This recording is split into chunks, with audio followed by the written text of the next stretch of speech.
السلام علیکم ورحمۃ اللہ وبرکاتہ۔ الحمد للہ رب العالمین والعاقبۃ للمتقین والصلاة والسلام علی سید الانبیاء والمرسلین وعلى آلہ وصحبہ اجمعین ومن تبعہم بإحسان الى یوم الدین، اما بعد فقد قال اللہ تبارک وتعالی فی القرآن المجید والفرقان الحمید، اعوذ باللہ من الشیطان الرجیم، بسم اللہ الرحمن الرحیم، ادع الى سبیل ربک بالحکمت والموعظۃ الحسنہ وجادلہم باللتی ہی احسن۔ معزز سامعین، اللہ تبارک و تعالیٰ کا بے پایاں شکر احسان ہے کہ آج اس نے ہمیں اور آپ کو اکٹھا ہو کر کے قرآن و حدیث کی باتیں سننے سنانے کی توفیق بخشی، دین کی باتیں سننے اور سنانے کی توفیق بخشی۔ اللہ تبارک و تعالیٰ سے دعا ہے کہ اللہ رب العالمین اس محفل کو، اس مجلس کو ہمارے لیے نجات کا ذریعہ بنا دے، آمین تقبل یا رب العالمین۔ معزز سامعین، میں بڑے ہی ادب و احترام کے ساتھ پہلے ہمارے مہمان مقرر فضیلت الشیخ جناب عبداللہ جامعی حفظہ اللہ کو اسٹیج پر دعوت دیتا ہوں کہ وہ آئیں اور ہمارے درمیان جلوہ افروز ہو جائیں۔ معزز سامعین و سامعات، بلا کسی تاخیر محفل کا آغاز کیا جائے، جس کے لیے میں آپ کے سامنے قرآن کریم کی چند آیات تلاوت کر رہا ہوں، سماعت فرمائیں۔ اعوذ باللہ من الشیطان الرجیم، بسم اللہ الرحمن الرحیم، ان فی خلق السماوات والارض واختلاف اللیل والنهار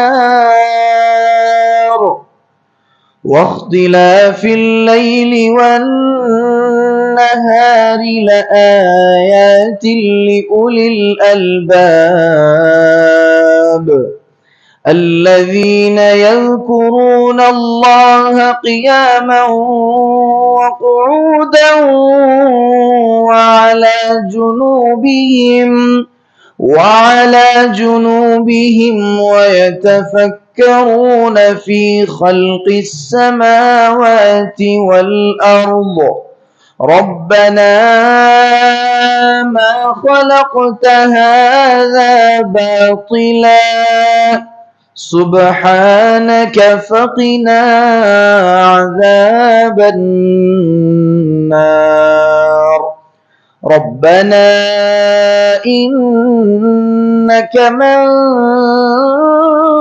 تدخل النار فقد أخزيته وما للظالمين من أنصار ربنا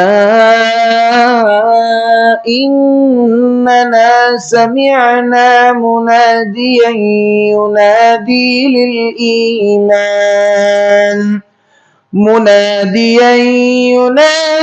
للإيمان أن آمنوا بربكم فآمنا ربنا فاغفر لنا ذنوبنا وكفر عنا سيئاتنا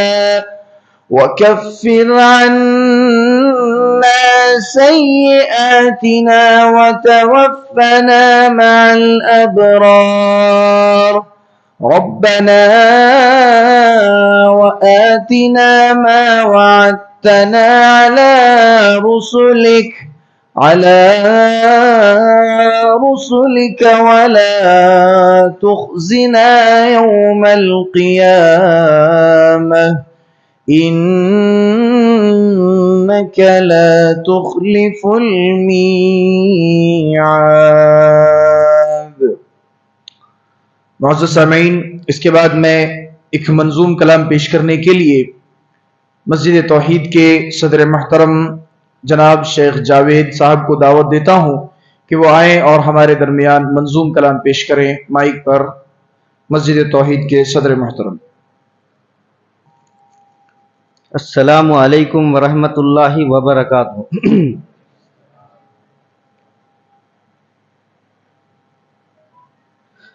تیرا کیا بنے گا بندے، تو سوچ آخرت کی، تو سوچ آخرت کی، تیرا کیا بنے گا بندے۔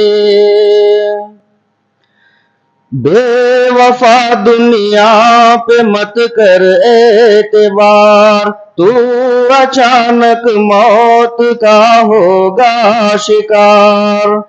موت آ کر ہی رہے گی یاد رکھ، جان جا کر ہی رہے گی یاد رکھ۔ تیرا کیا بنے گا بندے، تو سوچ آخرت کی، تو سوچ آخرت کی، تیرا کیا بنے گا بندے۔ گر جہاں میں 100 برس تو جی بھی لے، قبر میں تنہا قیامت تک رہے۔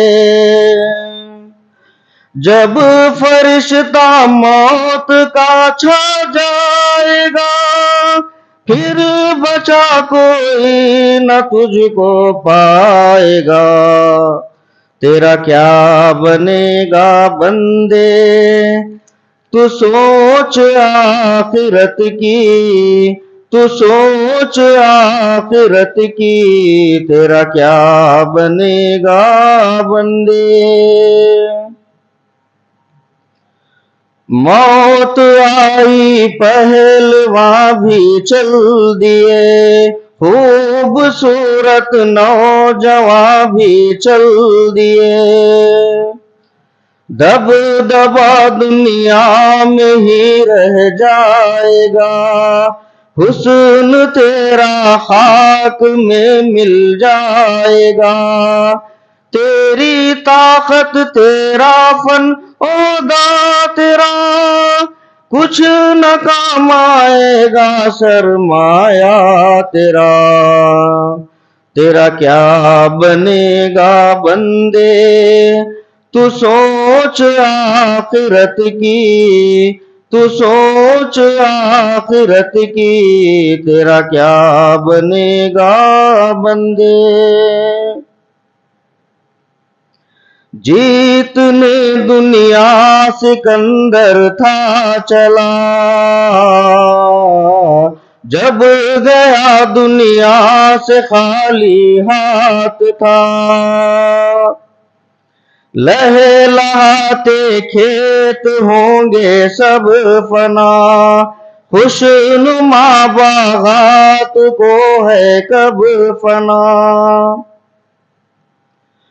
تو خوشی سے جھوم لے گا کب تلک، تو یہاں زندہ رہے گا کب تلک۔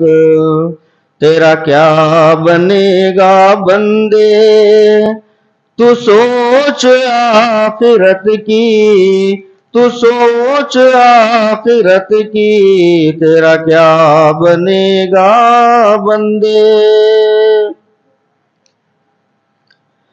خبر روزانہ یہ کہتی ہے پکار،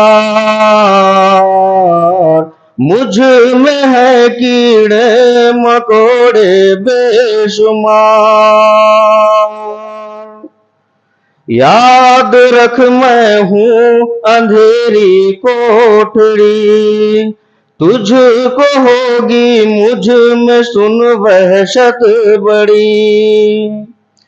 میرے اندر تو اکیلا آئے گا، ہاں مگر اعمال لیتا آئے گا۔ تیرا کیا بنے گا بندے، تو سوچ آخرت کی، تو سوچ آخرت کی، تیرا کیا بنے گا بندے۔ کر لے توبہ رب کی رحمت ہے بڑی، خبر میں ورنہ سزا ہوگی کڑی۔ کر لے توبہ رب کی رحمت ہے بڑی، خبر میں ورنہ سزا ہوگی کڑی۔ تیری طاقت تیرا فن عہدہ تیرا، کچھ نہ کام آئے گا سرمایہ تیرا۔ تیرا کیا بنے گا بندے، تو سوچ آخرت کی، تو سوچ آخرت کی، تیرا کیا بنے گا بندے۔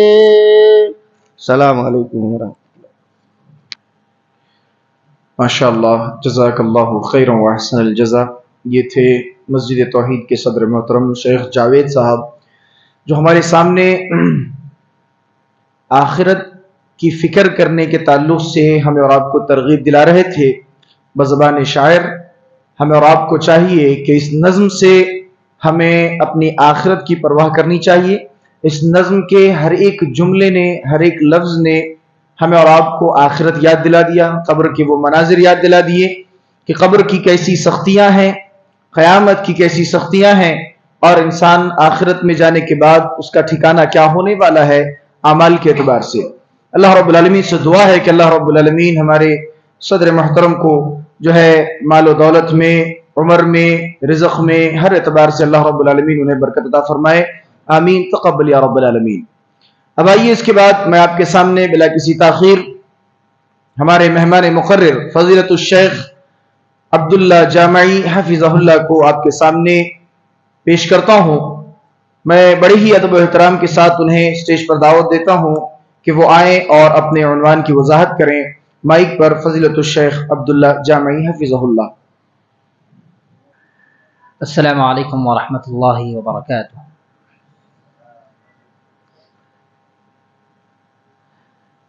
الحمد للہ الذی احد الاحد الصمد الذي لم يلد ولم يولد ولم يكن له كفوا احد، واشهد ان لا اله الا الله وحده لا شريك له، واشهد ان محمدا عبده ورسوله۔ قال الله سبحانه وتعالى في كلامه المجيد: فإن آمنوا بمثل ما آمنتم به فقد اهتدوا وإن تولوا فإنما هم في شقاق فسيكفيكهم الله وهو السميع العليم۔ وقال رسول الله صلى الله عليه وسلم: ستفترق أمتي على 73 ملة كلهم في النار إلا ملة واحدة۔ قالوا: من هي يا رسول الله صلى الله عليه وسلم؟ قال: ما أنا عليه اليوم وأصحابي، أو كما قال عليه الصلاة والسلام۔ زندگی دی ہے تو جینے کا ہنر بھی دینا، پاؤں بخشے ہیں تو توفیق سفر بھی دینا، تو نے ہی دی آواز مجھ کو، میں تو گونگا تھا، اب جو بولوں گا تو باتوں میں اثر بھی دینا۔ سامعین محترم، اللہ تبارک و تعالیٰ کا ہم تمام کے تمام انسانوں پر بے شمار اکرام، احسان اور اللہ تبارک و تعالیٰ کی نعمتیں نچھاور ہیں۔ اللہ سبحانہ و تعالیٰ کی انہیں بیش بہا نعمتوں میں سے ایک عظیم ترین نعمت اللہ تبارک و تعالیٰ نے جو ہم انسانوں پر دی ہے، کی ہے، وہ ہے انبیاء و رسول کی بعثت کا سلسلہ۔ اللہ تبارک و تعالیٰ نے قرآن مجید کے اندر فرمایا: وَلَقَدْ بَعَثْنَا فِي كُلِّ أُمَّةٍ رَسُولًا، کہ بے شک ہم نے ہر قوم میں، ہر امت میں، ہر ملت کے اندر ایک رسول کو مبعوث کیا، ایک رسول کو نازل کیا۔ کیوں نازل کیا؟ اللہ تبارک و تعالیٰ نے ہر امت کے اندر ایک رسول کو کیوں بھیجا؟ اللہ تبارک و تعالیٰ اس کی وضاحت کرتے ہوئے فرماتا ہے وَلَقَدْ بَعَثْنَا فِي كُلِّ أُمَّةٍ رَسُولًا أَنِ اعْبُدُوا اللَّهَ وَاجْتَنِبُوا الطَّاغُوتَ، کہ رسول دنیا میں آئے، اپنی قوم کو اس بات سے آگاہ کیا، اس بات کی طرف دعوت دی کہ اے لوگوں، تم ایک اللہ کی عبادت کرو، اس کے علاوہ کسی اور کی عبادت نہ کرو۔ وَاجْتَنِبُوا الطَّاغُوتَ، اور ہر طرح کے طاغوت یعنی شیطان سے، ند سے، اور تمام کی تمام وہ چیزیں جو اللہ تبارک و تعالیٰ کے علاوہ جن کو پوجا جاتا ہو، جن کی عبادت کی جاتی ہو، ان سے اپنے آپ کو بچاؤ، اپنے دامن کو ان سے پاک اور صاف رکھو۔ اور سارے کے سارے نبیوں کی رسالت کا مقصد اور ہدف یہی تھا۔ سامعین محترم، انبیاء اور رسل کے اس سلسلے کی آخری کڑی جناب محمد رسول اللہ صلی اللہ علیہ وسلم ہے، اور نبی علیہ السلام کی دعوت کا مشن، نبی صلی اللہ علیہ وسلم کی رسالت کا مقصد بھی یہی تھا۔ نبی علیہ السلام نے اہل مکہ سے کہا قولوا لا الہ الا اللہ تفلحوا وتملکوا العرب والعجم، اے لوگوں، تم سارے کے سارے کلمہ توحید یعنی لا الہ الا اللہ کا اقرار کر لو، تم عرب و عجم کے بادشاہ بن جاؤ گے، مالک بن جاؤ گے۔ نبی صلی اللہ علیہ وسلم کی ساری زندگی اپنے صحابہ کرام رضی اللہ عنہم اجمعین کی ترویج، ان کی نشو و نما اور ان کی تربیت میں گزری، اور تربیت کس چیز کی تھی؟ توحید کی، نبی علیہ السلام کی سنت کے اتباع کی، اور اسی طرح سے اللہ کے نبی صلی اللہ علیہ وسلم اس دنیا سے رخصت ہو گئے۔ نبی صلی اللہ علیہ وسلم نے اپنی امت کو، اپنے ماننے والے تمام کے تمام انسانوں کو زندگی کے ہر گوشے کا طریقہ بتایا، ساری کی ساری انسانیت کو زندگی کے جینے کا ہر طرح کا اصول، ہر طرح کا طریقہ، ہر طرح کا قانون اللہ کے نبی علیہ السلام نے ہمیں دیا۔ اور ہم تک پہنچانے والے کون؟ یہی حضرات صحابہ کرام رضی اللہ عنہم اجمعین۔ سامعین محترم، یہ میرے اصل موضوع کی طرف بڑھنے کی ایک تمہید تھی، جس کو میں نے توحید کی بنیاد پر آپ حضرات کے سامنے پیش کیا۔ اور توحید کی بنیاد اس لیے رکھی گئی کیونکہ اللہ کے نبی جناب محمد رسول اللہ صلی اللہ علیہ وسلم کی دعوت کا ایک واحد طریقہ یہ تھا، نبی صلی اللہ علیہ وسلم کی دعوت کا ایک طریقہ یہ تھا کہ نبی صلی اللہ علیہ وسلم اپنی دعوت کا آغاز توحید کے ذریعے سے کرتے، اپنے صحابہ کرام رضی اللہ عنہم اجمعین کو دعوت و تبلیغ کے لیے جب باہر کسی دیش، کسی گاؤں، کسی قریے کی طرف بھیجتے تو نبی صلی اللہ علیہ وسلم اپنے صحابہ کرام کو کہتے، نصیحت کرتے کہ تم اپنی دعوت کا آغاز توحید کے ذریعے سے کرو۔ اللہ کے نبی صلی اللہ علیہ وسلم نے حضرت معاذ بن جبل رضی اللہ تعالی عنہ سے کہا فَلْيَكُنْ اول ما تدعوهم الى ان يوحدوا الله تعالی، جب حضرت معاذ بن جبل رضی اللہ تعالی عنہ کو اللہ کے رسول صلی اللہ علیہ وسلم یمن کی طرف روانہ کر رہے تھے، بھیج رہے تھے بحیثیت داعی بنا کر، تو اللہ کے نبی علیہ السلام نے ان کو نصیحت کی، واعظ کیا کہ تم سب سے پہلے جس چیز کی طرف ان کو دعوت دو گے وہ کیا ہونی چاہیے؟ اِلَىٰ أَن يُوَحِّدُ اللَّهَ تعالی، کہ وہ ایک اللہ تبارک و تعالی کی عبادت کا اقرار کرنے والے ہوں۔ فَإِنْهُمْ أَطَاعُوا لَكَ بِذَلِكَ، اور جب یہ لوگ تمہاری اس مسئلے میں، مسئلے توحید میں تمہاری اطاعت کر جائیں تو کیا کرنا؟ فَأَخْبِرْهُمْ أَنَّ اللَّهَ قَدْ فَرَضَ عَلَيْهِمْ 5 صَلَوَاتٍ فِي يَوْمِهِمْ وَلَيْلَتِهِمْ، تو تم ان کو خبر دینا، اس بات کی تعلیم دینا کہ اللہ تبارک و تعالیٰ نے ان کے اوپر دن اور رات میں 5 وقت کی نمازیں فرض کی ہیں۔ اس کے بعد اللہ کے نبی صلی اللہ علیہ وسلم نے دین اسلام کے دیگر ارکان کا تذکرہ کیا. تو پتہ یہ چلا کہ ہماری دعوت کا آغاز اور ہماری دعوت کی ابتدا توحید کے ذریعے سے ہونی چاہیے. اب ہم اپنے اصل موضوع کی طرف آتے ہیں, جو کہ میرا موضوع ہے منہج صحابہ ہی راہ نجات ہے. یعنی انسان اس دنیا کے اندر جو کہ نہایت ہی پرفتن ہے, فتنوں بھری ہے, پر آشوب اور پر خطر ہے, اس دنیا اور اس زمین پر انسان کا اللہ تبارک و تعالیٰ کے بتائے ہوئے دین, اللہ تبارک و تعالیٰ کے بتائے ہوئے طریقے کے عین مطابق زندگی کا گزارنا, اس کو مشکل کرنے والی دو چیزیں ہیں اس زمین کے اوپر. ایک چیز ہے شبہات اور دوسری چیز ہے شہوات.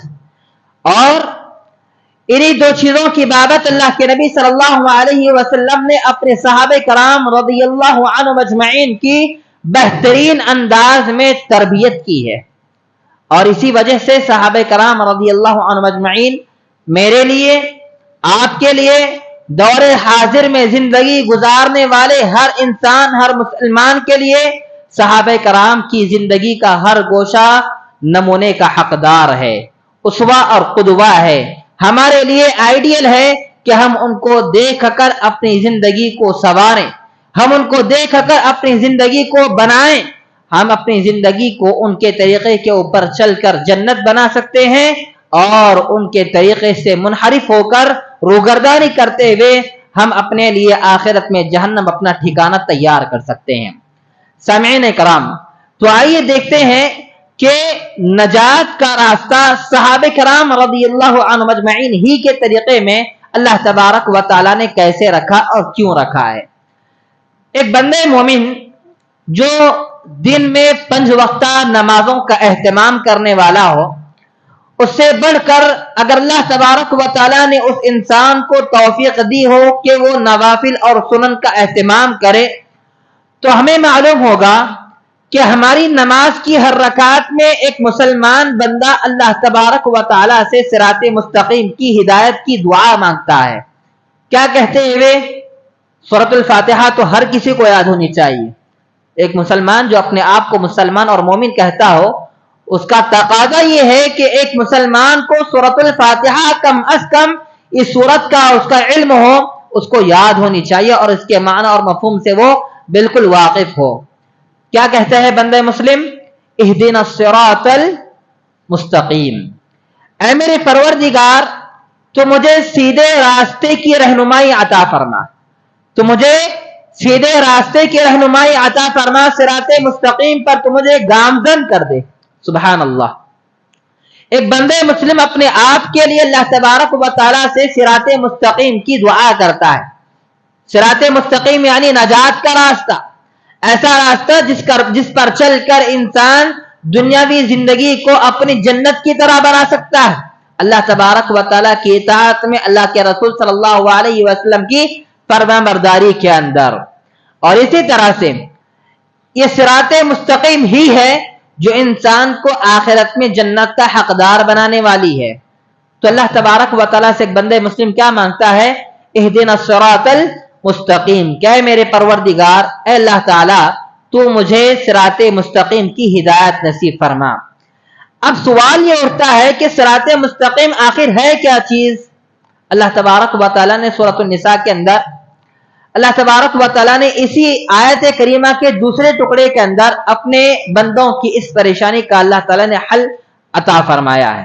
اور صراط مستقیم کی تعریف اللہ تعالیٰ نے کچھ یوں بیان فرمائی, انعمت علیہم صراط الذین انعمت علیہم, اے میرے پروردگار تو ہمیں ایسے راستے پر چلا جس راستے پر چل کر لوگ تیرے انعام, تیرے اکرام, تیرے احسان کے حقدار ہوئے. اللہ تعالیٰ تو ہمیں ایسے راستے کے اوپر گامزن کر جس راستے پر چلنے والوں کے اوپر تیرا انعام ہوا, تیرا احسان ہوا, تیرا اکرام ہوا, تیرے نعمتیں ان کے اوپر نچھاور ہوئی, اور ایسے لوگوں کے راستے پر ہمیں نہ چلا. غیر المغضوب علیہم ولا الضالین, جس راستے پر چل کر لوگ تیرے غیظ و غضب, تیرے غصے کے, تیرے عذاب کے حقدار ہوئے، اور جو لوگ جس راستے پر چل کر گمراہ ہوئے۔ اور وہ لوگ کون ہیں؟ یہود اور دوسرے نصارہ۔ انعمت علیہم کی تفسیر بیان کرتے ہوئے علماء کرام کہتے ہیں کہ صراط الذین انعمت علیہم، انعمت علیہم سے مراد کون؟ اللہ تبارک و تعالیٰ نے کن لوگوں کے اوپر انعام کیا، اللہ تبارک و تعالیٰ نے کن لوگوں کے اوپر احسان کیا ہے؟ اللہ سبحانہ و تعالیٰ اس کا جواب دیتے ہوئے فرماتے ہیں وَمَن يُطِعِ اللَّهَ وَالرَّسُولَ فَأُولَئِكَ مَعَ الَّذِينَ أَنْعَمَ اللَّهُ عَلَيْهِمْ۔ اللہ تعالیٰ فرماتے ہیں کہ جو لوگ اللہ تبارک و تعالیٰ کی، اللہ کے رسول کی اطاعت کرنے والے ہوں، سب سے پہلا درجہ کن لوگوں کے لیے ہے؟ جو لوگ اللہ تعالیٰ کی اطاعت کرنے والے ہیں، اللہ کے رسول کی اطاعت کرنے والے ہیں۔ ان لوگوں کا شمار قیامت کے دن کن لوگوں کے ساتھ ہوگا؟ اللہ تعالیٰ فرماتا ہے فَأُولَئِكَ مَعَ الَّذِينَ أَنْعَمَ اللَّهُ عَلَيْهِمْ مِنَ النَّبِيِّينَ وَالصِّدِّيقِينَ وَالشُّهَدَاءِ وَالصَّالِحِينَ۔ اللہ تعالیٰ فرماتا ہے جو لوگ اللہ کی اطاعت کرتے ہیں، اللہ کے رسول کی اطاعت کرتے ہیں، یہ بروز قیامت حشر کے میدان میں کن لوگوں کے ساتھ ہوگے؟ ایسے لوگوں کے ساتھ ہوگے جن پر اللہ تبارک و تعالیٰ نے انعام کیا ہے۔ اور وہ لوگ کون؟ من النبیین، انبیاء کرام علیہم الصلاۃ والتسلیم، والصدیقین، سچے لوگ، والشہداء، اللہ تبارک و تعالیٰ کے راستے میں لڑنے والے، قتال کرنے والے، شہید ہونے والے لوگ، والصالحین، اور نیکوکار لوگ۔ سامعین محترم، ان چاروں درجات میں اللہ تبارک و تعالیٰ نے انعام یافتہ لوگوں کو تقسیم کیا ہے۔ پہلے کون؟ انبیاء۔ انبیاء میں سے حضرت آدم علیہ الصلاۃ والتسلیم سے لے کر میرے اور آپ کے آخری نبی جناب محمد الرسول اللہ صلی اللہ علیہ وسلم شامل ہے۔ ایک بات کا خیال رکھیں، جب بھی نبی کریم صلی اللہ علیہ وسلم کا نام آئے تو پیار سے، محبت سے، تکریم سے کہے صلی اللہ علیہ وسلم۔ اللہ کے رسول صلی اللہ علیہ وسلم کی ذات کے اوپر درود و سلامتی نازل فرمائیں۔ اللہ کے نبی صلی اللہ علیہ وسلم نے اس بابت فرمایا من صلی علی صلاۃ صلی اللہ علیہ بہا 10 صلوات، کہ جو بندہ مجھ پر ایک مرتبہ درود بھیجتا ہے اللہ تبارک و تعالیٰ اس کے اوپر 10 رحمتیں نازل فرماتا ہے۔ ایک اور دوسری روایت میں آپ علیہ الصلوۃ والسلام نے فرمایا کہ 10 رحمتیں نازل فرماتا ہے، 10 گناہوں کو معاف فرماتا ہے، اور 10 درجات کو اللہ تبارک و تعالیٰ بلند کرتا ہے۔ سبحان اللہ و بحمدہ، سبحان اللہ العظیم۔ ایک مرتبہ درود پڑھنے کے 30 فوائد، 10 مرتبہ رحمتوں کا نزول، 10 درجات کی بلندی، اور 10 گناہوں کی معافی۔ اس لیے جب کبھی محمد صلی اللہ علیہ وسلم کا نام آئے، لفظ محمد کے ذریعے، نبی کے ذریعے، رسول کے ذریعے، یا پھر کوئی ایسا لفظ ہو جو نبی صلی اللہ علیہ وسلم کی طرف اشارہ کرتا ہو، تو وہاں پر ہم اہل ایمان کا ایک حق بنتا ہے کہ ہم اللہ کے نبی صلی اللہ علیہ وسلم کے اوپر درود بھیجیں۔ سامعین محترم، تو اللہ تبارک و تعالیٰ نے پہلے درجے میں انبیاء کرام علیہم الصلاۃ والتسلیم کو رکھا، جس میں حضرت آدم سے لے کر میرے اور آپ کے آخری نبی جناب محمد رسول اللہ صلی اللہ علیہ وسلم شامل ہے۔ اور ان تمام کے تمام لوگوں میں مجھے، آپ کو اور امت محمدیہ کو کس کی اطاعت و فرما برداری کا حکم ملا ہے؟ سارے انبیاء کی؟ نہیں، کس کی؟ صرف اور صرف محمد الرسول اللہ صلی اللہ علیہ وسلم کی، محمد الرسول اللہ صلی اللہ علیہ وسلم کی۔ لقد کان لکم فی رسول اللہ اسوۃ حسنہ، اللہ تبارک و تعالیٰ فرماتے ہیں کہ بے شک تمہارے لیے رسول محمد صلی اللہ علیہ وسلم کی زندگی میں بہترین اسوہ اور نمونہ ہے۔ تو اس کے بغیر تو ہمارا اور آپ کا ایمان نامکمل کیا مومن ہو ہی نہیں سکتا بندہ، گرچہ وہ اللہ تعالیٰ کو ایک ماننے والا ہو، لیکن محمد صلی اللہ علیہ وسلم کو نبی اور رسول نہ مانے، ایسا انسان مومن تو درکنار مسلمان بھی نہیں ہو سکتا۔ اور آپ کو معلوم ہونا چاہیے مسلمان کے درمیان اور مومن کے درمیان فرق ہے، مسلمان اور مومن کے درمیان فرق ہے۔ ہر مومن بندہ مسلمان تو ہو سکتا ہے لیکن ہر مسلمان شخص مومن نہیں ہو سکتا. مسلمان یہ دین اسلام کا ابتدائی مرحلہ ہے. دین اسلام کا ابتدائی مرحلہ ہے. جب بندہ اللہ تبارک و تعالیٰ کی اطاعت و فرما برداری کے اندر ایک مقام ایک درجہ حاصل کرتا ہے تو اللہ تبارک و تعالیٰ اس کو مؤمنین کی صف میں شمار فرماتا ہے. ٹھیک ہے, تو اللہ تبارک و تعالیٰ سے دعا کریں کہ اللہ تعالیٰ ہم تمام کو پکا سچا مؤمن بنائے. مسلمان تو الحمدللہ ہم سب ہے ہی ہیں لیکن اللہ تعالیٰ ہمیں مومن کے درجے میں شمار فرمائے. آمین یا رب العالمین. سامعین کرام, تو دوسرے طبقے کے اندر اللہ کے نبی اللہ تبارک و تعالیٰ نے کس کو رکھا؟ صدیقین. تیسرا طبقہ شہداء. چوتھا طبقہ صالحین کا. تو گرچہ آیت کریمہ کے اندر ان تین طبقات میں سارے کے سارے لوگ شمار ہو سکتے ہیں. ہر سچا آدمی جو مومن ہو, ہر شہید جو مومن ہو, ہر نیک بندہ جو مومن ہو, یہ سارے کے سارے لوگ اس آیت کریمہ کے حکم میں شامل ہیں. لیکن اس آیت کریمہ کے اندر جو بات بیان کی گئی ہے اس کے سب سے پہلے مصداق, اس کے سب سے پہلے حقدار کون لوگ ہیں؟ وہ کون ہیں؟ حضرات صحابہ کرام رضی اللہ عنہم اجمعین. حضرات صحابہ کرام رضی اللہ عنہم اجمعین ہیں. کیوں؟ کیونکہ اس ساری کی ساری انسانیت میں جو مقام و مرتبہ, جو قدر و منزلت, جو نیکوکاری کا سرٹیفکیٹ اللہ تبارک و تعالیٰ نے صحابہ کرام رضی اللہ عنہم اجمعین کو دیا, وہ ساری کی ساری انسانیت میں کسی اور کے حصے میں آ ہی نہیں سکتا.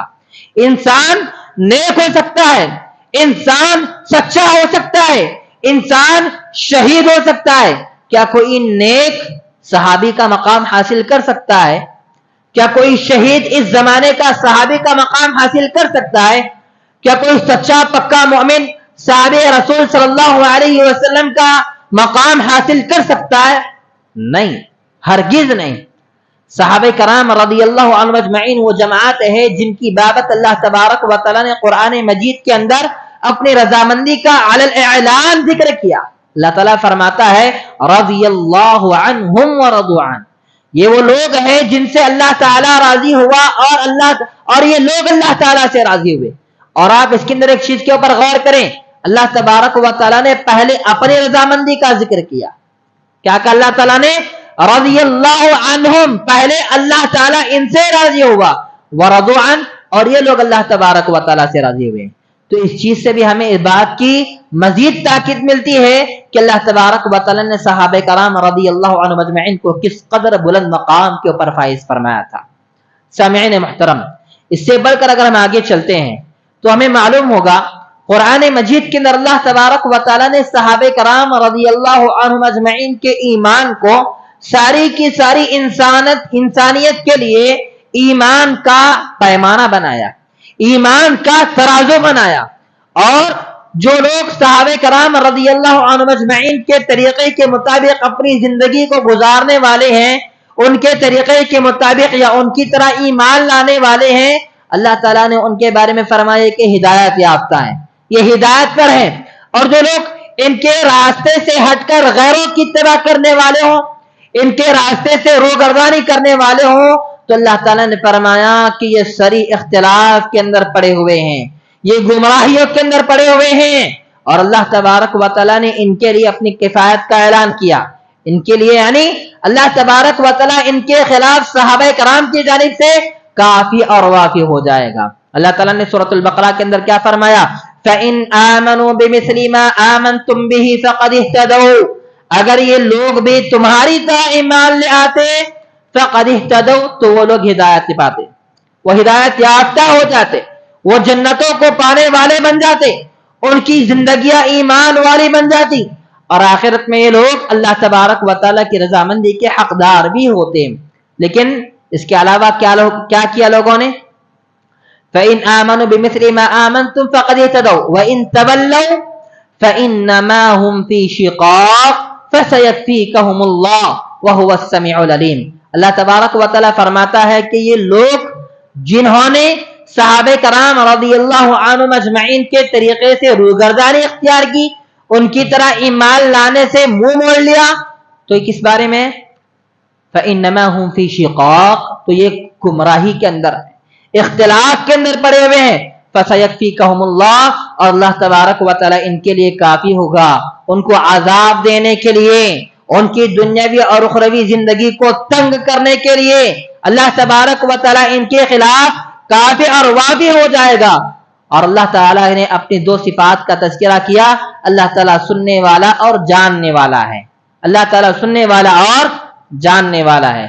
سبحان اللہ بحمدہ، سبحان اللہ العظیم۔ سامعین کرام، تو اس آیت کریمہ میں اللہ تبارک و تعالیٰ نے صحابہ کرام رضی اللہ عنہ اجمعین کے ایمان کو ہم سبوں کے لیے ایمان کا معیار بنایا، ایمان کا پیمانہ بنایا، یا پھر یوں کہہ لیجئے کہ ایمان کا ترازو بنایا۔ جس کا ایمان صحابہ کے برابر رہا، یعنی صحابہ کے مطابق، تو وہ کامیاب رہا۔ جس کا ایمان ان سے تھوڑا ادھر ادھر رہا تو ایسا انسان گمراہی کا حقدار ہوگا، گمراہیوں کا شکار بن جائے گا۔ سامعین محترم، اسی طرح سے یاد رکھیں، قرآن مجید کے ایک دوسرے مقام پر اللہ تبارک و تعالیٰ نے ایسے لوگوں کی تعریف بیان کی اور ان کے لیے اپنی جنتوں کا مژدہ سنایا، خوشخبریاں سنائی، جو لوگ صحابہ کرام رضی اللہ عنہم اجمعین کے طریقے کے اوپر ویسے ہی اتباع کرتے ہیں، پیروی کرتے ہیں جیسے صحابہ کرام نے اللہ کے نبی صلی اللہ علیہ وسلم کی اتباع اور پیروی کی۔ اللہ تبارک و تعالیٰ نے صحابہ کرام سے متعلق اور ان کی اتباع کرنے والوں سے متعلق فرمایا، والسابقون الاولون من المهاجرين والانصار والذين اتبعوهم باحسان رضي الله عنهم ورضوا عنه واعد لهم جنات تجري تحتها الانهار خالدين فيها ابدا۔ سبحان اللہ، اللہ تبارک و تعالی نے تین انعامات سے نوازا۔ پہل سبقت کر جانے والے مہاجرین اور انصار ایک طبقہ، دوسرا والذین اتبعوہم باحسان، اور وہ لوگ جو احسان کے ساتھ کامل درجے پر صحابہ کرام رضی اللہ عنہم اجمعین کی اتباع کرنے والے ہوں، تو اللہ تبارک و تعالی نے ان لوگوں کے لیے کیا انعام رکھا ہے؟ سب سے پہلا انعام رضی اللہ عنہم ورضوا عنہ، اللہ تبارک و تعالی نے ایسے لوگوں کے لیے اپنی رضامندی کا اعلان فرمایا، اپنی رضامندی کا اعلان فرمایا۔ اور دوسری چیز کیا فرمائی اللہ تبارک و تعالی نے؟ وَأَعَدَّ لَهُمْ جَنَّاتٍ تَجْرِي تَحْتَهَا الْأَنْهَارُ، اور اللہ تبارک و تعالی نے ان کے لیے ایسی جنتیں تیار کر رکھی ہیں جن کے نیچے سے نہریں جاری ہیں، خالدین فیہا ابدا، جس میں وہ ہمیشہ ہمیشہ رہیں گے۔ اور پھر اللہ تعالیٰ نے فرمایا کہ حقیقی اور سب سے بڑی کامیابی یہی ہے کہ انسان کو جہنم سے بچا لیا جائے، اللہ تعالیٰ کی رضامندی مل جائے اور جنت میں اس کا ٹھکانہ ہو۔ یہ سب سے بڑی اور سب سے اصل کامیابی ہے۔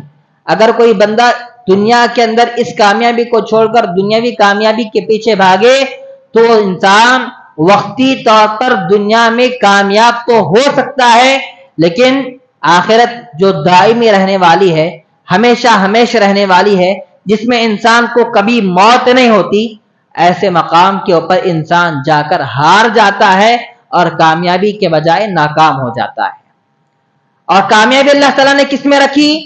صحابہ کرام رضی اللہ عنہ اجمعین کی اتباع میں، آپ رضی اللہ عنہ اجمعین کی پیروی میں۔ اور پیروی کیسی ہو؟ محض محبت، جھوٹی محبت کا دعویٰ ہو؟ نہیں۔ کیا ان کا نام آتے ہی محض جھوم اٹھنے کا دعویٰ ہو؟ نہیں، بلکہ کامیابی کی ضمانت ان لوگوں کے لیے ہے جو کامل طور پر صحابہ کرام کے متبع اور فرمانبردار ہوں، صحابہ کرام رضی اللہ عنہم اجمعین کے قول و عمل کی پابندی کرنے والے ہوں، وہ کام کرنے والے ہوں جو صحابہ نے کیا، اس کام سے رکنے والے ہوں جس کام سے صحابہ نے اپنے آپ کو روکے رکھا اور اپنے بعد آنے والوں کو بھی روکا۔ اب ہم غور کر لیں کہ ہم میں سے کتنے لوگ ہیں جو صحابہ کرام رضی اللہ عنہم اجمعین کے طریقے کے مطابق اپنے چہروں کو منور کرنے والے ہیں؟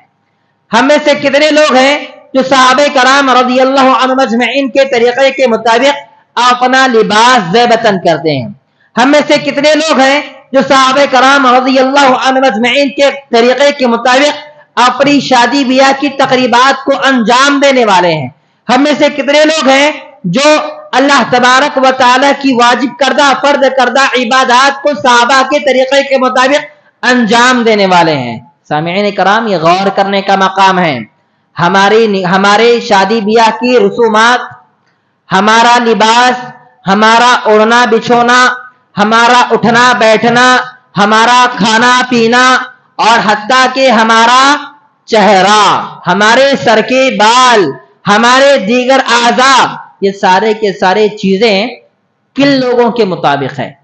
یا تو وہ لوگ جو صحابہ کرام رضی اللہ عنہم اجمعین ہیں، جنہوں نے علم دین اللہ کے رسول سے لیا ہے، یا پھر وہ لوگ جو آج نعوذ باللہ من ذلک سوشل میڈیا کے ستارے بنے ہوئے ہیں۔ یا آج ہمیں اپنے آپ کے اندر، اپنے گریبانوں میں جھانک کر اپنے آپ کا جائزہ لینے کا ہمیں ایک پیغام ملتا ہے۔ سامعین محترم، آئیے ہم اپنے پیغام کو یا پھر اپنے اس خطاب کو آگے بڑھاتے ہیں۔ علماء تفسیر اس آیت کریمہ والسابقون الاولون من المہاجرین والانصار، اس آیت کریمہ کی تفسیر بیان کرنے کے بعد فرماتے ہیں کہ اللہ تبارک و تعالیٰ کا ان لوگوں کی تعریف بیان کرنا، ان لوگوں کے لیے جنتوں کی بشارت سنانا، اس بات پر شاہد ہے، اس بات پر دلیل ہے کہ اللہ تبارک و تعالیٰ صحابہ کرام رضی اللہ عنہ اجمعین کے طریقے سے راضی ہے، اور ان کے طریقے کے اللہ تبارک و تعالیٰ مصداق ہیں، خوش ہیں۔ سبحان اللہ بحمدہ، سبحان اللہ العظیم۔ اور یہ لوگ کون ہیں؟ جو صحابہ کرام رضی اللہ عنہ اجمعین کے طریقے کے اوپر چلنے والے ہیں۔ سامعین محترم، اس بات کی مزید تاکید کے لیے دو حدیث آپ حضرات کے گوشے گزار کرنا چاہوں گا کہ اللہ کے رسول صلی اللہ علیہ وسلم نے فتنوں بھری اس زمین کے اوپر نجات کا واحد راستہ یہ بتایا کہ ہم انسان صحابہ کرام رضی اللہ عنہ اجمعین کی پیروی کریں۔ اللہ کے رسول صلی اللہ علیہ وسلم فرماتے ہیں فَإِنَّهُ مَنْ يَعِشْ مِنْكُمْ فَسَيَرَى اخْتِلَافًا كَثِيرًا فَعَلَيْكُمْ بِسُنَّتِي وَسُنَّةِ الْخُلَفَاءِ الرَّاشِدِينَ الْمَهْدِيِّينَ عَضُّوا عَلَيْهَا بِالنَّوَاجِذِ۔ اللہ کے رسول صلی اللہ علیہ وسلم اپنے صحابہ کرام سے فرماتے ہیں کہ میرے بعد تم میں سے جو لوگ زندہ رہیں گے وہ اپنی زندگی کے اندر بہت سارے انتشارات، اختلافات کو رونما ہوتا ہوا دیکھیں گے، تو ایسے موقع کے اوپر تم پر میری سنت، میرے ہدایت یافتہ خلفائے راشدین کی سنت لازم ہے، تمہارے اوپر بنتا ہے، تمہارے اوپر واجب ہے۔ عضوا علیہا بالنواجذ، تم میری سنت کو، میرے ہدایت یافتہ خلفائے راشدین کو، سنت کو مضبوطی سے تھامے رکھو۔ کیسے؟ جیسے کوئی چیز تم مضبوطی سے اپنے داڑوں میں چبا کر رکھتے ہو، ویسے تم اپنی زندگی کے اندر صحابہ کرام کے طریقے کو، میرے طریقے کو مضبوطی سے تھامے رکھو۔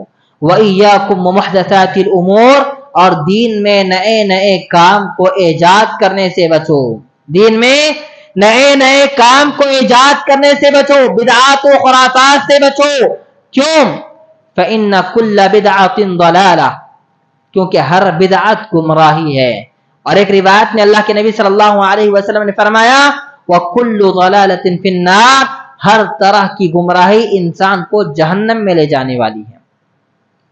انشاءاللہ تعالی درس کے آخر کے اندر میں آپ حضرات کے سامنے اتباع صحابہ سے روگردانی کرنے والوں کی نقصانات کیا ہیں، اس کے اندر ایک بدعت کا تذکرہ کروں گا، یا پھر یوں سمجھ لیجئے کہ صحابہ کرام کے طریقے سے منہ موڑنے کا ایک نقصان، عظیم ترین نقصان کیا ہوتا ہے ہماری زندگی کے اندر، اس کو ذکر کروں گا۔ سامعین محترم، ایک دوسری روایت کے اندر اللہ کے نبی علیہ الصلوۃ والسلام نے فرمایا، جس کے راوی حضرت عبداللہ ابن عمرو رضی اللہ عنہ کہتے ہیں، اللہ کے نبی صلی اللہ علیہ وسلم فرماتے ہیں لَيَأْتِيَنَّ عَلَى أُمَّتِي مَا أَتَى عَلَى بَنِي إِسْرَائِيلَ حَظْوَ النَّعْلِ بِالنَّعْلِ، کہ میری امت کے اوپر وہی صورتحال ہو بہو پیش آئے گی جو بنی اسرائیل کے ساتھ پیش آئی۔ اس کی ایک انتہا اللہ کے نبی علیہ الصلوۃ والسلام نے بتائی، حتی ان کان منہم من اتی علی امہ علانیۃ، حتی ان کان منہم من اتی امہ علانیۃ لکان فی امتی من یصنع ذلک۔ اللہ اکبر کبیرہ۔ آپ اس حدیث کے اس ٹکڑے سے اندازہ لگا لیجئے گا کہ ہماری اس امت کے اندر ایسے لوگ موجود ہیں کہ نہیں ہیں۔ اللہ کے نبی صلی اللہ علیہ وسلم فرماتے ہیں کہ میری امت کے ساتھ ہو بہو وہی صورتحال پیش آئے گی جو بنی اسرائیل کے ساتھ پیش آئی. اس کی انتہا یہ ہے کہ اگر بنی اسرائیل میں کوئی ایسا انسان تھا، اگر بنی اسرائیل میں کوئی ایسا انسان تھا جس نے نعوذ باللہ من ذالک اپنی ماں کے ساتھ علانیتاً زنا کیا ہوگا، تو ضرور بضرور میری امت کے اندر ایسا کام کرنے والا شخص پیدا ہوگا. ونعوذ باللہ من ذالک. یہود اہل کتاب کی اتباع کے اللہ کے نبی صلی اللہ علیہ وسلم نے انتہا بتائی کہ میری امت کے اندر ایسے لوگ پیدا ہوں گے جو ان کی اتباع کرنے میں، ان کی پیروی کرنے میں، ان کی چال ڈھال کا اختیار کرنے میں اس قدر اس انتہا کو پہنچیں گے کہ اگر ان کی قوم کے اندر کوئی ایسا انسان تھا جو اپنی ماں کے ساتھ نعوذ باللہ من ذالک علانیتاً سارے کے سارے لوگوں کے سامنے زنا کیا ہوگا نعوذ باللہ، تو میری امت کے اندر بھی ایک ایسا انسان پیدا ہوگا جو لوگوں کے سامنے نعوذ باللہ اپنی ماں کے ساتھ زنا کرنے والا ہوگا. لا حول ولا قوت الا باللہ. اور آپ ذرا غور کریں، ہماری چال ڈھال، ہمارا اوڑھنا بچھونا، ہمارا طرز طریقہ، ہماری زندگی گزارنے کا طریقہ، لائف سٹائل، ہمارے سر کے بال، ہمارا چہرہ، ہمارا لباس، ساری کی ساری چیزیں کس کی طرح ہے؟ کن لوگوں کی طرح ہمارا اوڑھنا بچھونا ہے، کن لوگوں کی طرح ہمارا لائف سٹائل ہے نعوذ باللہ. تو لہٰذا ضرورت اس بات کی ہے کہ ہم اس چیز کو بھانپیں، اس چیز سے بچیں کہ ہم ان لوگوں کی صف میں نہ کھڑے ہوں جو نعوذ باللہ من ذالک علانیتاً اپنی ماں کے ساتھ زنا کرنے والے ہیں. اللہ تعالی ہم تمام کی اس بدبختی سے اللہ تعالی ہم تمام کی حفاظت فرمائے. سامعین محترم، حدیث مبارکہ کے آگے اللہ کے نبی علیہ الصلوۃ والسلام نے اس کے آگے ٹکڑے کے اندر فرمایا وَإِنَّ بَنِي إِسْرَائِيلَ تَفَرَّقَتْ عَلَى 72 مِلَّةٍ کہ بنی اسرائیل 72 فرقوں میں بٹ گئے. بنی اسرائیل 72 فرقوں میں بٹ گئے. وَإِنَّ أُمَّتِي سَتَفْتَرِقُ عَلَى 73 مِلَّةٍ اور میری امت 73 فرقوں میں بٹ جائے گی. 73 گروپس کے اندر میری امت ڈیوائڈ ہو جائے گی، بٹ جائے گی، منقسم ہو جائے گی. اور کلہم فی النار، سارے کے سارے لوگ جہنم میں جانے والے ہوں گے. 73 میں سارے کے سارے لوگ جہنم میں جانے والے ہوں گے الا ملۃ واحدہ، سوائے ایک ملت کے، سوائے ایک گروپ اور ایک گروہ کے. سبحان اللہ بحمدہ. صحابہ کرام رضی اللہ عنہ اجمعین جو نبی صلی اللہ علیہ وسلم کی اطاعت، آپ کی فرما برداری، خیر اور خوبی کے حریص، نیک کاموں کے اندر سبقت کرنے والے، نجات اور جنت کی طرف لپکنے والے، اللہ تبارک و تعالیٰ کے فرمان وَسَارِعُوا إِلَى مَغْفِرَةٍ مِّن رَبِّكُمْ کے مصداق صحابہ کرام رضی اللہ عنہ اجمعین کے کان کھڑے ہو گئے. صحابہ کرام متوجہ ہوئے کہ ایک فرقہ تو جنت میں جانے والا ہے، ایک گروہ تو جنت کا حقدار ہے. اللہ کے نبی علیہ الصلوۃ والسلام سے فوراً کہا من ہی یا رسول اللہ، اللہ کے رسول وہ کون لوگ ہیں جو جنت میں جانے والے ہیں؟ وہ کون لوگ ہیں؟ سبحان اللہ. یہ صحابہ کرام رضی اللہ عنہ مجمعین کا ڈر اور خوف تھا. اللہ کے نبی صلی اللہ علیہ وسلم سے انسیت اور محبت تھی، جنت کو پانے کی طاقت تھی، اللہ تبارک و تعالیٰ کی رضامندی کے حصول کا جذبہ تھا کہ فوری طور پر اللہ کے رسول سے پوچھا من ہے یا رسول اللہ، اللہ کے رسول وہ لوگ کون ہیں؟ اللہ کے نبی علیہ الصلوۃ والسلام نے معیار بتایا. اس ایک فرقے، اس ایک گروپ کے اندر شامل ہونے کا اللہ کے نبی صلی اللہ علیہ وسلم نے ایک سنہرا اصول بتایا، ایک طریقہ بتایا، ایک معیار بتایا. اور وہ معیار کیا ہے؟ ما انا علیہ اليوم واصحابی. سبحان اللہ. صحابہ کرام کی شان کے کیا کہنے کہ اللہ کے رسول صلی اللہ علیہ وسلم نے ان کے طریقے کو اپنے طریقے کے ساتھ ملا دیا.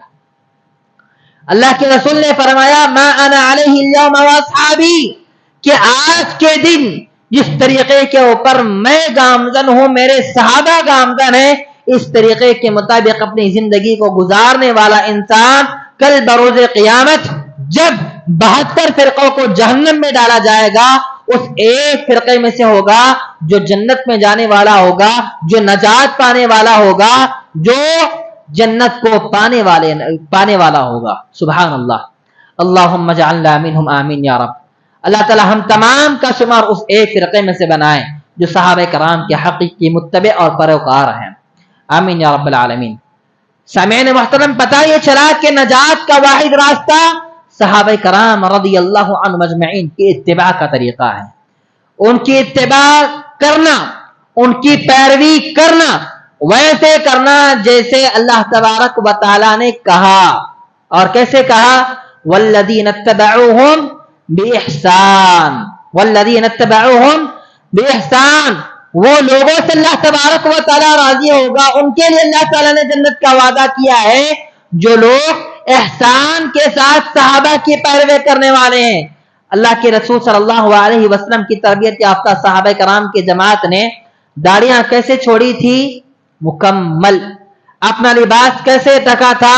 اپنے ٹخنوں سے اوپر. اپنے ٹخنوں سے اوپر. سبحان اللہ. خشخشی داڑھی نہیں. داڑھیوں کی کیفیت کیسی ہونی چاہیے؟ جمالی داڑھی جس کو کبھی تراشا نہ گیا ہو. لوگ نعوذ باللہ من ذالک ایک حدیث سے استدلال کرتے ہوئے کہتے ہیں کہ نعوذ باللہ عبداللہ ابن عمر رضی اللہ تعالی عنہ سے ایک روایت ثابت ہے کہ ایک مشت داڑھی رکھی جا سکتی ہے اور باقی کی کاٹی جا سکتی ہے. سامعین محترم، اس بات کے اوپر سب سے پہلے یہ سمجھ رہے ہیں کہ اس حدیث کے اوپر علماء حدیث کا اختلاف ہے کہ یہ حدیث صحیح ہے کہ ضعیف ہے. اس بارے میں علماء کرام کے درمیان اختلاف ہے. اور اللہ کے نبی صلی اللہ علیہ وسلم نے فرمایا دع ما یریبک الی ما لا یریبک، کہ تم اس چیز کو چھوڑ دو جو تمہیں شک میں ڈالے، جو تمہیں شک میں ڈالے. اس حدیث کے صحیح ہونے میں ہمیں شک ہے. یہ حدیث صحیح بھی ہو سکتی ہے اور ضعیف بھی ہو سکتی ہے، لیکن اس ایک حدیث کے علاوہ ہمیں کتب حدیث کے اندر بے شمار سینکڑوں حدیثیں ملتی ہیں جس کے اندر اللہ کے نبی صلی اللہ علیہ وسلم نے اپنی امت کو داڑھی رکھنے کا حکم دیا ہے. ہمیں کہ نادان مسلمان اس ایک حدیث کا سہارا لے کر اور چند پیٹ خور علماء کرام کی باتوں کا سہارا لے کر اپنی داڑھی کو تراشنے کے اوپر تلے ہوئے نعوذ باللہ. لیکن اس سے اگر ہٹ کر ہم دیکھیں، صرف آپ نے عبداللہ ابن عمر کا نام سنا، لیکن اس کے علاوہ بے شمار 1.25 لاکھ صحابہ کرام رضی اللہ عنہم اجمعین، جب ہم ان کے سیرت کا مطالعہ کرتے ہیں تو معلوم ہوگا کہ ہمیں ان کے چہروں پر داڑھی ملتی ہے، ان کا لباس ہمیں ٹخنوں سے اوپر ملتا ہے. اللہ کے رسول صلی اللہ علیہ وسلم نے فرمایا ما اسفل من الكعبین من الازار ففی النار. ازار کا تہ بند کا جو حصہ ٹخنوں سے نیچے ہوگا وہ کہاں پر ہوگا؟ جہنم میں ہوگا. کہاں ہوگا؟ جہنم میں ہوگا. سبحان اللہ.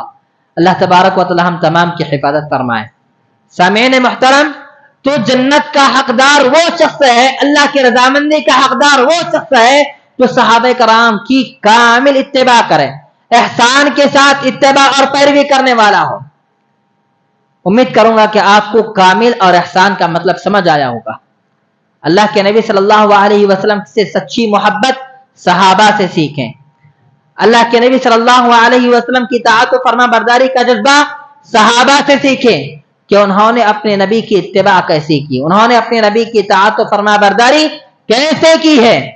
اب اس کے بعد ایک اور نقطہ آپ یاد رکھ لیں کہ جو لوگ صحابہ کرام رضی اللہ عنہم اجمعین کے طریقے کو چھوڑ کر غیروں کی اتباع کرنے والے ہیں، اوروں کا راستہ اپنانے والے ہیں، ان کا کیا ٹھکانہ ہونے والا ہے، ان کا کیا انجام ہونے والا ہے. انشاءاللہ تعالی آگے اس بات کے اوپر ہم مختصر کچھ گفتگو کریں گے. سامعین محترم، امام شاطبی رحمہ اللہ ہمارے موضوع سے متعلق ایک بات فرماتے ہیں فَكُلُّ مَنِ اقْتَدَى بِالصَّحَابَةِ فَهُوَ مِنَ الْفِرْقَةِ النَّاجِيَةِ. امام شاطبی رحمہ اللہ کی ایک کتاب ہے الاعتصام، اس کے اندر آپ کہتے ہیں کہ ہر وہ انسان جو صحابہ کرام رضی اللہ عنہم اجمعین کی اتباع کرنے والا ہے، پیروی کرنے والا ہے، وہ نجات پانے والے فرقے میں سے ہوگا، جہنم سے بچنے والے فرقے میں سے ہوگا، جنت میں جانے والے گروہ میں سے ہوگا. اللہ تعالی ہم تمام کو اس کے اندر شامل فرمائے. سامعین محترم، اللہ تبارک و تعالی نے ایسے لوگوں کی بابت فرمایا جو لوگ صحابہ کرام کے راستے کو چھوڑ کر غیروں کی اتباع کرتے ہیں، ومن يشاقق الرسول من بعد ما تبين له الهدى ويتبع غير سبيل المؤمنين نوله ما تولى ونصله جہنم وساءت مصيرا. اللہ تبارک و تعالیٰ نے رونگٹے کھڑے کر دینے والی بات فرمائے. اللہ تعالیٰ کہتے ہیں کہ جو لوگ رسول کی مخالفت کرنے والے ہوں، رسول کے طریقے کی خلاف ورزی کرنے والے ہوں، سنت کے مطابق عمل نہیں کرتے بلکہ خلاف سنت عمل کرنے والے ہوں، وَمَن يُشَاقِقِ الرَّسُولِ مِن بَعْدِ مَا تَبَيَّنَ لَهُ الْهُدَى، ہدایت کے آ جانے کے بعد، ہدایت کے واضح ہو جانے کے بعد، وَيَتَّبِعْ غَيْرَ سَبِيلِ الْمُؤْمِنِينَ، اور اہل ایمان کے راستے سے ہٹ کر غیروں کی اتباع کرنے والے ہوں. اہل ایمان کے راستے سے ہٹ کر غیروں کی اتباع کرنے والے ہوں. اللہ تعالیٰ فرماتا ہے وَيَتَّبِعْ غَيْرَ سَبِيلِ الْمُؤْمِنِينَ نُوَلِّهِ مَا تَوَلَّى. سب سے پہلے تو اللہ تعالیٰ کہتے ہیں کہ ہم اس انسان کو گمراہ کر دیں گے، ہم اس انسان کو گمراہ کر دیں گے، ہم اس کو اسی طرح پھیر دیں گے جس طرح وہ پھرا ہوا ہے. صحابہ کرام کی طرف کسی انسان کا رخ نہیں ہے، غیروں کی طرف ہے، غیروں کی طرف ہے. اور غیر سے مراد کون ہے؟ وہ آپ اگر اس بات کو سمجھ جائیں تو انشاءاللہ تعالی اللہ تبارک و تعالی آپ کو توفیق دے دے انشاءاللہ. وَيَتَّبِعْ غَيْرَ سَبِيلِ الْمُؤْمِنِينَ نُوَلِّهِ مَا تَوَلَّى وَنُصْلِهِ جَهَنَّمَ. اللہ تبارک و تعالی کہتے ہیں کہ ہم ایسے لوگوں کو گمراہ بھی کر دیں گے اور جہنم میں داخل کر دیں گے، اور جہنم میں داخل کر دیں گے. کن لوگوں کو؟ اہل ایمان کے راستے سے ہٹ کر زندگی گزارنے والوں کو. اور اہل ایمان کا راستہ کیا ہے؟ اہل ایمان کا راستہ در حقیقت صحابہ کرام رضی اللہ عنہ اجمعین کا راستہ ہے. مومنین میں اور آپ ہیں، میں یا آپ یا آج کے دور کا کوئی مسلمان اس بات کا دعویٰ کر سکتا ہے کہ وہ مومن ہے؟ ہرگز نہیں. ہمارے اندر نعوذ باللہ من ذالک نفاق پیدا ہو چکا ہے. ہماری فجر کی نماز غائب، عشاء کی نماز غائب، ظہر کی نماز نعوذ باللہ من ذالک، ہماری نمازیں محفوظ نہیں، تو پھر ہمارا ایمان کیسے محفوظ ہو سکتا ہے؟ ہم اپنے آپ کو مسلمان کہہ رہے ہیں، یہ بھی بہت بڑی بات ہے نعوذ باللہ، یہ بھی بہت بڑی بات ہے، کیونکہ نماز یہ دین اسلام کا دوسرا رکن ہے. نماز دین اسلام کا دوسرا رکن ہے. اگر کوئی انسان نماز ہی کی پابندی نہ کرے، اگر کوئی انسان نماز ہی کی پابندی نہ کرے اور نعوذ باللہ من ذالک بڑے زور شور کے ساتھ حج پر روانہ ہوتا ہو، عمرہ کرتا ہو، اور حج اور عمرے سے لوٹ کر آنے کے بعد اپنے نام کے آگے حاجی لکھاتا ہو، تو پھر ایسے ایثار کے لیے اپنے آپ کو مسلمان کہنا کافی ہے؟ کیا اس انسان کے لیے ایمان کی سرٹیفکیٹ ملے گی؟ نہیں، حالانکہ اس کی نمازیں غائب نعوذ باللہ من ذالک. تو مومنین کون ہیں؟ مومن وہ لوگ ہیں جو صحابہ کے طریقے کے مطابق زندگی گزارنے والے ہیں، صحابہ کے طریقے کے عین مطابق زندگی گزارنے والے ہیں. سبحان اللہ. صحابہ کرام میں سے کئی ایک ایسے صحابہ بھی ہیں جن کو شاید حج کا شرف بھی حاصل نہ ہوا. اللہ کے نبی صلی اللہ علیہ وسلم نے 23 سال اسلام کے بعد زندگی جی، لیکن آپ نے محض صرف اور صرف کتنی مرتبہ حج کیا؟ 1 مرتبہ حج کیا، 4 مرتبہ عمرہ کیا. 1 مرتبہ آپ نے حج کیا، 4 مرتبہ آپ نے عمرہ کیا. لیکن آپ علیہ الصلوۃ والسلام آپ کے طریقے کے مطابق زندگی گزارنے والے صحابہ کرام کس چیز کی پابندی کرتے تھے؟ نمازوں کی پابندی کرتے تھے، سچی بات بولنے کی پابندی کرتے تھے، اپنے دین و ایمان کی حفاظت کی مکمل کوشش کیا کرتے تھے. اس بنا پر اللہ تبارک و تعالی نے ان کو کیا سرٹیفکیٹ دیا؟ رضی اللہ عنہم ورضوا عنہ. یہ سچے مومن ہیں.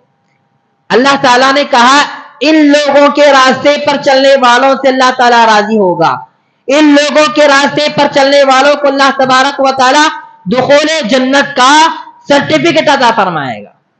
محض حج کے اوپر جانے والے نہیں. اور نعوذ باللہ من ذالک کتنے ہی لوگ ایسے ہیں جن کی زندگیاں حرام کمائی کے اندر گزرتی ہیں اور اسی پیسے سے حج کرتے ہیں، تو کیا ان کا حج بھی قبول ہوگا؟ ان کا حج بھی قبول ہوگا؟ نہیں۔ تو اللہ تعالیٰ سے ہمیشہ حلال رزق کا مطالبہ کریں، اپنی زندگی کے اندر نیک نامی کے ساتھ ساتھ نیک اعمال کے ساتھ اپنی زندگی گزاریں، اور اعمال کیسے ہوں؟ صحابہ کی طرح ہوں۔ سامعین محترم، اب آگے چلتے ہیں۔ اللہ تبارک و تعالیٰ نے، اللہ کے رسول صلی اللہ علیہ وسلم نے صحابہ ہی کے طریقے کو میرے لیے، آپ کے لیے نمونہ، اسوہ اور قدوہ کیوں بنایا؟ میرے لیے، آپ کے لیے آئیڈیل کون ہے؟ صحابہ۔ اب تک ہم نے جو کچھ گفتگو کی، جو کچھ بات کی، اس سے ہمارے سامنے کیا بات واضح ہوتی ہے کہ ہمارے اعمال کا طریقہ کیسا ہو؟ صحابہ کی طرح۔ ہماری زندگی گزارنے کا طریقہ کیسا ہو؟ صحابہ کی طرح۔ ہمارے ایمان کا معیار کون؟ صحابہ۔ ہمارے اعمال کا معیار کون؟ صحابہ۔ اللہ تبارک و تعالیٰ نے ایک مومن کی زندگی کے ساتھ صحابہ کرام کے طریقے کو لازم اور ملزوم کر دیا۔ یہ کیوں؟ صحابہ ہی کیوں؟ تو آئیے اس کا جواب دیکھتے ہیں۔ اگر ہم سیرت کا اور تاریخ کا مطالعہ کرتے ہیں تو اس کی کئی ایک جوابات ہمیں مل سکتے ہیں۔ ان میں سے بس 4 جوابات آپ کے سامنے میں رکھوں گا جو انشاءاللہ تعالی ہمارے عقل و دماغ کو کھولنے کے لیے کافی اور وافی ہو جائیں گے۔ سب سے پہلا سبب جو اللہ تبارک و تعالی نے صحابہ کرام کو ہمارے لیے نمونہ بنایا ہو، یا پھر ہم صحابہ کرام کو اپنا نمونہ اور آئیڈیل مانتے ہوں، اس کا سب سے پہلا سبب ہے اللہ تبارک و تعالی کا اور اللہ کے رسول صلی اللہ علیہ وسلم کا صحابہ کو دوسرے اہل ایمان کے لیے ایمان کا معیار بنانا، ایمان کا معیار بنانا۔ اور ہم میں سے ہر شخص جو مومن اور مسلمان ہو، اس بات کا اس کو عقیدہ ہونا چاہیے کہ جہاں پر اللہ تبارک و تعالیٰ کا حکم آ جائے، اللہ کے رسول صلی اللہ علیہ وسلم کا قول و عمل آ جائے، اس کے بعد کیوں، کس لیے، ان ساری کی ساری چیزوں کا اس کے پاس کوئی شائبہ اور گنجائش نہیں ہونی چاہیے۔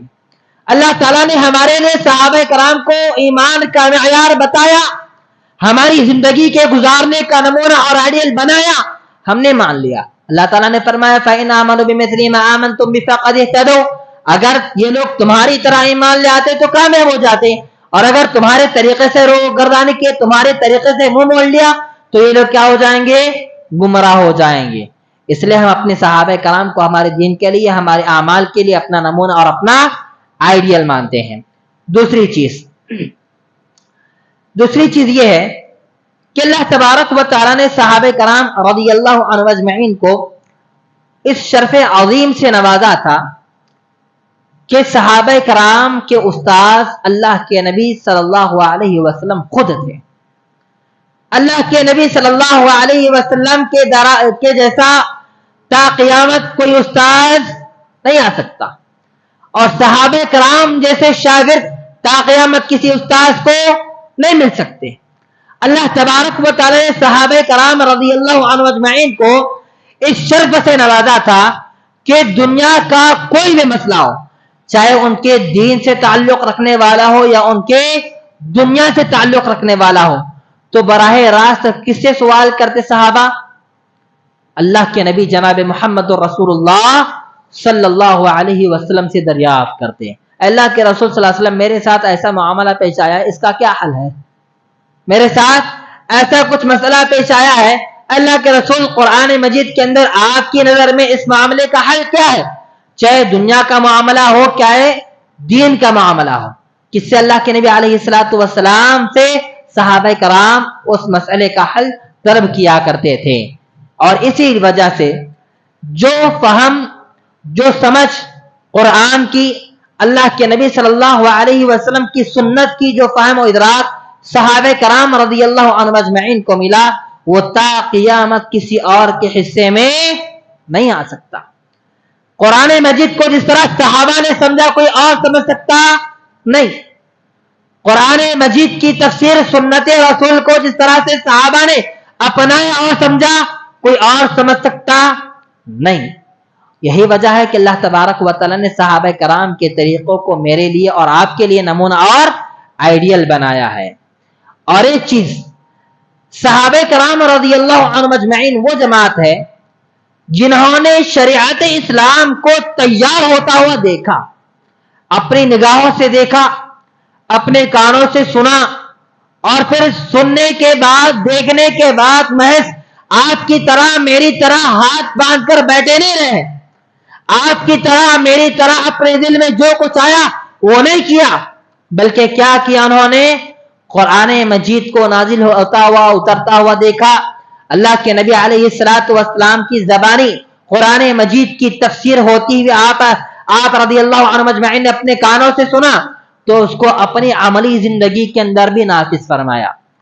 قرآن و سنت کو کما حق صحابہ کرام رضی اللہ عنہ اجمعین نے اپنی زندگی کے اندر اپلائی کیا، اپنی زندگی کے اندر اپلائی کیا۔ اور یہ بھی سمجھ لیں کہ قرآن مجید کا ایک بڑا حصہ صحابہ کرام رضی اللہ عنہ اجمعین کے بارے میں نازل ہوا۔ آپ رضی اللہ عنہ اجمعین کو خوشخبریاں سنانے آیا۔ آپ رضی اللہ عنہم اجمعین جب غمزدہ ہوتے، جب پریشان ہوتے، تو صحابہ کرام کے تسلی دینے کے لیے قرآن مجید کا نزول ہوا۔ جب کوئی مسئلہ ان کو درپیش ہوتا تو اس مسئلے کے حل کے لیے اللہ تبارک و تعالی نے قرآن مجید کو نازل فرمایا۔ حضرت عائشہ صدیقہ رضی اللہ تعالی عنہ راوی حدیث بیان کرتی ہیں کہ غزوہ بنو المصطلق سے لوٹتے وقت حضرت عائشہ صدیقہ رضی اللہ تعالی عنہ کا ہار گم ہو گیا راستے میں۔ آپ رضی اللہ تعالی عنہ نے اللہ کے رسول صلی اللہ علیہ وسلم سے دریافت کیا کہ میرا ہار گم ہو گیا ہے، تو لہذا نبی صلی اللہ علیہ وسلم بھی وہاں پر رک گئے اور سارے کے سارے صحابہ کرام کو بھی آپ نے رو کے رکھا، اور خود صحابہ کرام اور اللہ کے نبی صلی اللہ علیہ وسلم ہار تلاش کرنے میں لگے ہوئے ہیں، ہار تلاش کرنے میں سارے کے سارے صحابہ لگے ہوئے ہیں۔ اتنے میں نماز عصر کا موقع آیا، نماز عصر کا موقع آیا۔ اب صحابہ کرام کے پاس بھی پانی نہیں، اور جس جگہ پر اترے ہوئے ہیں صحابہ کرام وہاں پر آس پاس میں کہیں پر پانی نظر نہیں آ رہا۔ صحابہ کرام رضی اللہ عنہ مجمعین حضرت ابو بکر صدیق رضی اللہ تعالیٰ عنہ کے پاس آئے، کہنے لگے کہ تمہاری بیٹی حضرت عائشہ صدیقہ رضی اللہ تعالیٰ عنہ نے اللہ کے نبی علیہ الصلوۃ والسلام کو بھی رکایا، صحابہ کرام کو بھی رکایا، اب عصر کی نماز کا موقع آیا ہوا ہے، ابھی ہمارے پاس پانی نہیں ہے، تمہاری بیٹی نے یہ معاملہ کیا ہے، نعوذ باللہ۔ صحابہ کرام جوش میں آ کر، جذبات میں آ کر حضرت ابو بکر کے پاس گئے، اور حضرت ابو بکر صدیق رضی اللہ تعالیٰ عنہ اپنی بیٹی حضرت عائشہ صدیقہ رضی اللہ تعالیٰ عنہ کے پاس گئے اور کہا کہ تم نے یہ کیا معاملہ کیا ہے کہ اللہ کے رسول کو بھی پریشان کیے جا رہی ہو، صحابہ کرام کو بھی پریشان کیے جا رہی ہو، ہمارے پاس پانی نہیں ہے اور عصر کی نماز کا وقت آ پہنچا ہے۔ اور تھوڑا تیش میں آ کر، غصے میں آ کر حضرت عائشہ صدیقہ رضی اللہ تعالیٰ عنہ کو ڈانٹ ڈپٹ کیا حضرت ابو بکر صدیق رضی اللہ تعالیٰ عنہ نے۔ تو اللہ کے نبی صلی اللہ علیہ وسلم اٹھے اور اللہ تبارک و تعالیٰ سے اس مسئلے کی مانگ کی۔ اللہ تبارک و تعالیٰ کے سامنے یہ مسئلہ موجود تھا۔ اللہ کے نبی صلی اللہ علیہ وسلم کے اوپر اللہ تبارک و تعالیٰ نے آیت تیمم کا نزول فرمایا۔ یا ایھا الذین آمنوا اذا قمتم الى الصلاة فاغسلوا وجوہکم وایدیکم الى المرافق وامسحوا برؤوسکم وارجلکم الى الکعبین۔ سبحان اللہ۔ اس مکمل آیت کے اندر اللہ تبارک و تعالیٰ نے وضو کے احکام و مسائل اور اسی طرح سے امت محمدیہ کے لیے ایک بہترین سہولت جو آج سے پہلے کسی امت کو عطا نہیں کی گئی تھی، تیمم کی شکل میں اللہ تبارک و تعالیٰ نے نعمت عظمیٰ نصیب فرمائے۔ اور یہ کس بنا پر ہوا؟ میرے اور آپ کی وجہ سے نہیں۔ کس کی وجہ سے؟ صحابہ کرام رضی اللہ عنہم اجمعین پریشانی میں تھے، مشکل میں تھے، اللہ تبارک و تعالیٰ نے ان کے اس مسئلے کے حل کے لیے قرآن مجید کے اندر آیتوں کا نزول فرمایا۔ تو پتہ یہ چلا کہ قرآن مجید کا بیشتر حصہ صحابہ کرام رضی اللہ عنہم اجمعین کے مسائل کے حل کے لیے نازل ہوا کرتا تھا۔ اس لیے صحابہ کرام کا طرز، ان کا طور حیات، ان کا طریقہ زندگی میرے آپ کے لیے اور تمام کی تمام امت مسلمہ کے لیے آئیڈیل اور نمونہ ہے۔ اسی طرح سے ایک اور اہم چیز جو ہم تمام کو صحابہ کرام رضی اللہ عنہم اجمعین کے طریقے کا پابند بناتی ہے، وہ یہ کہ جس قدر جذبہ اطاعت صحابہ کرام کے اندر موجود تھا، وہ جذبہ اطاعت تا قیامت کسی اور انسان کے اندر نہیں پیدا ہو سکتا۔ جس جذبے سے صحابہ کرام رضی اللہ عنہم اجمعین اللہ کے رسول کی کامل درجے میں اطاعت کرتے، آپ کی پیروی کرتے، اس طرح کی اطاعت و فرمانبرداری کسی اور میں ہو سکتی ہے؟ نہیں ہو سکتی۔ اسی وجہ سے اللہ تبارک و تعالیٰ نے، اللہ کے رسول نے صحابہ کرام کو میرے لیے، آپ کے لیے، امت مسلمہ کے لیے آئیڈیل اور نمونہ بنایا ہے۔ اس بات کی ایک دلیل یہ سمجھ لیں، حضرت ابو سعید الخدری رضی اللہ تعالیٰ عنہ راوی حدیث بیان کرتے ہیں کہ اللہ کے نبی صلی اللہ علیہ وسلم نے ایک موقع پر ہمیں نماز پڑھائی، اور نماز کے درمیان اللہ کے رسول صلی اللہ علیہ وسلم نے اپنی جوتیوں کو نکال کر بائیں جانب رکھا۔ جب صحابہ کرام نے بھی دیکھا کہ اللہ کے رسول نماز کی حالت میں ہیں، جوتیاں پہنے ہوئے ہیں اور جوتیوں کو اتار کر بائیں جانب رکھ رہے ہیں، فَأَلْقَوْنَا نِعَالَهُمْ، تو صحابہ کرام نے بھی کیا کیا؟ اپنی جوتیاں اتار کر بائیں جانب رکھتی۔ صحابہ کرام رضی اللہ عنہم اجمعین اور اللہ کے رسول صلی اللہ علیہ وسلم نماز سے فارغ ہو گئے۔ نماز سے فراغت کے بعد اللہ کے رسول صلی اللہ علیہ وسلم صحابہ کرام کی طرف متوجہ ہوئے اور کہنے لگے، ما حملکم علی القاء نعالکم، اے میرے پیارے صحابہ، کہ تم نے اپنی جوتیاں کیوں اتاری؟ نماز کے اندر تم نے اپنی جوتیاں کیوں اتاری؟ سبحان اللہ۔ اب صحابہ کرام کا جواب سنیں، صحابہ کرام کا جواب سنیں۔ ہمارے دین کے اندر، ہمارے ایمان میں تازگی پیدا ہوگی انشاءاللہ تعالی۔ ہمارے ایمان کے اندر ایک حلاوت و چاشنی ہمیں ملے گی اگر ہمارے دل و دماغ میں حقیقی طور پر ایمان اور صحابہ کرام کی سچی محبت ہو۔ تو صحابہ کرام رضی اللہ عنہم اجمعین نے اللہ کے نبی صلی اللہ علیہ وسلم سے جو جواب دیا، کہا رأیناک القیت نعلیک فالقینا نعالنا، اللہ اکبر کبیرہ۔ صحابہ کرام نے کہا، اللہ کے رسول صلی اللہ علیہ وسلم، ہم نے آپ کو نماز کی حالت میں دیکھا کہ آپ اپنی جوتیوں کو اتار رہے ہیں، ہم نے آپ کو دیکھا، ہم نے اپنی جوتیاں اتار دی۔ سبحان اللہ، یہ جذبہ اطاعت تھا، یہ اللہ کے نبی صلی اللہ علیہ وسلم کی اطاعت و فرما برداری کا جوش تھا، جذبہ تھا، اور یہ چیز صحابہ کے علاوہ کسی اور چیز میں آپ کو نہیں مل سکتی، تا قیامت کسی کے اندر نہیں مل سکتی۔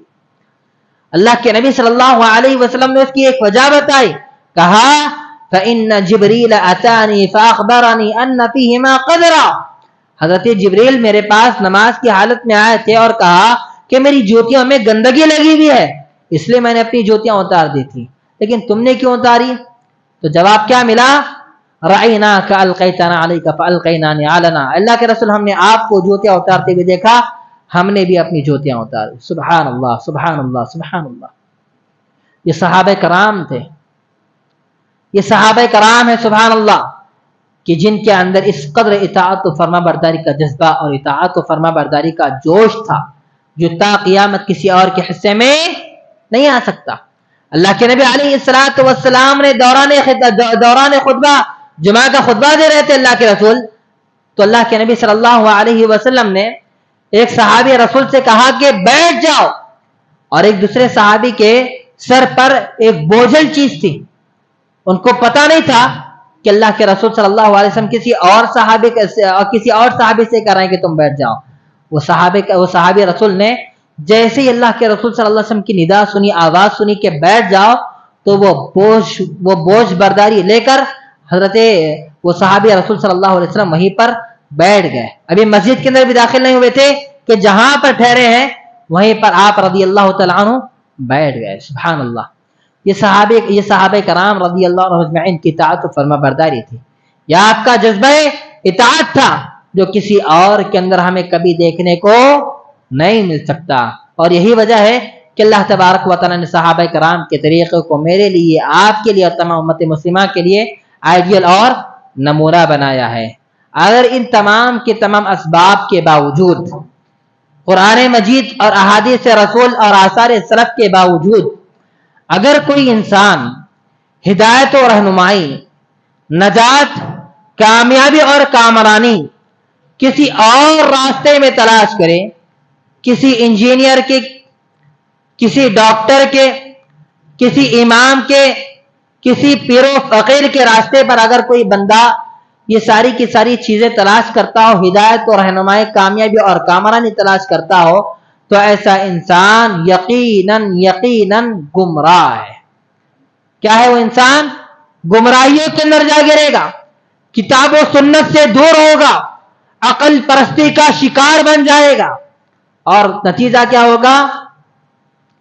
بدعات و خرافات کے اندر مبتلا ہو جائے گا، بدعات و خرافات کے اندر مبتلا ہو جائے گا۔ اور کیسی بدعتیں؟ عید میلاد النبی کی جیسی بدعتیں، جس کے اندر نعوذ باللہ من ذالک محض بدعت نہیں بلکہ شرک کے مظاہر بھی ہمیں دیکھنے کو ملتے ہیں۔